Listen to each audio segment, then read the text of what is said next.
பக்தர்கள் அனைவருக்கும் அன்பு வணக்கங்கள்.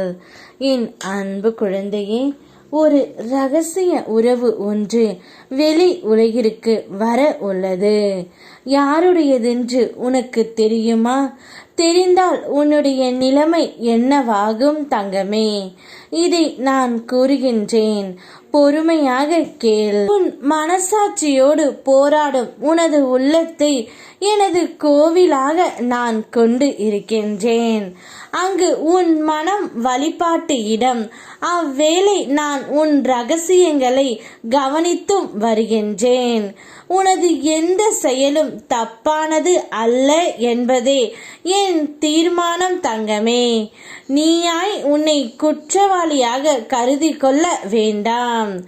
உன் உள்ளத்தின் துன்பமும் சந்தேகங்களும் எல்லாம் என்னுடைய கருணையால் மாறும்.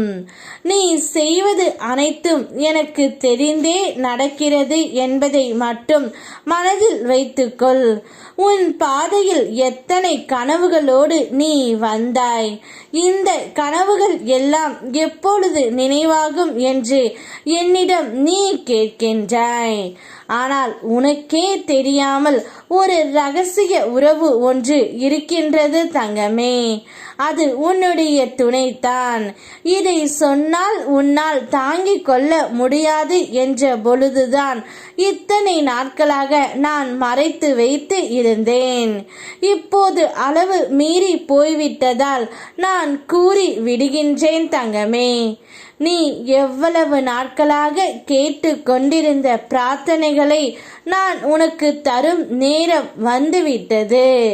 இனி உன்னுடைய வாழ்க்கையில் மகிழ்ச்சியும் சந்தோஷமும் நிரம்பும் காலம் திறக்கப் போகின்றது. எப்போதும் உன் எண்ணங்களை நேர்மறையாக வைத்துக்கொண்டு நம்பிக்கையுடன் உன் முயற்சிகளை தொடர்ந்து செய்.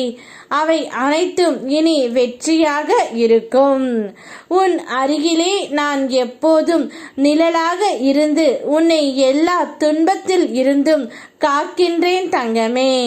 எனவே உன் மனதை எப்பொழுதும் மகிழ்ச்சியாக வைத்துக்கொள். உன் அப்பன் முருகன் நான் இருக்கின்றேன். எதற்கும் கவலைப்படாதே. என் அருள் உன் வாழ்வின் ஒவ்வொரு சூழ்நிலையிலும் உன்னோடு இருக்கும். நீ உடனே உன் துணையை தவறாக நினைக்காதே. அவர்தான் ரகசிய உறவில் இருக்கின்றார் என்று நீ எண்ணி விடாதே தங்கமே. நிச்சயம் அவ்வாறு இல்லை. உன்னுடைய துணையின் மேல்தான் ஒருத்தி மிகவும் ரகசியமாக இருக்கின்றாள். அவள் உன் துணையை அடைய வேண்டும் என்று எதிர்பார்த்து காத்து கொண்டு இருக்கின்றாள். ஆனால் உன்னுடைய துணைக்கு அவளை சுத்தமாக பிடிக்கவில்லை. ஏனென்றால் அவர் நேசிப்பது உன்னை மட்டும்தான் தங்கமே. உன் மேல் மட்டும்தான் அளவு கடந்த அன்பையும் பாசத்தையும் வைத்திருக்கின்றார். அதனால் எந்த ஒரு சூழ்நிலையிலும் உன் துணை தவறு செய்யவே மாட்டார். கண்டிப்பாக அவர் மீது நீ நம்பிக்கை வைத்து உன் வாழ்க்கையை வாழ். யாம் இருக்க பயமேன். ஓ முருகா.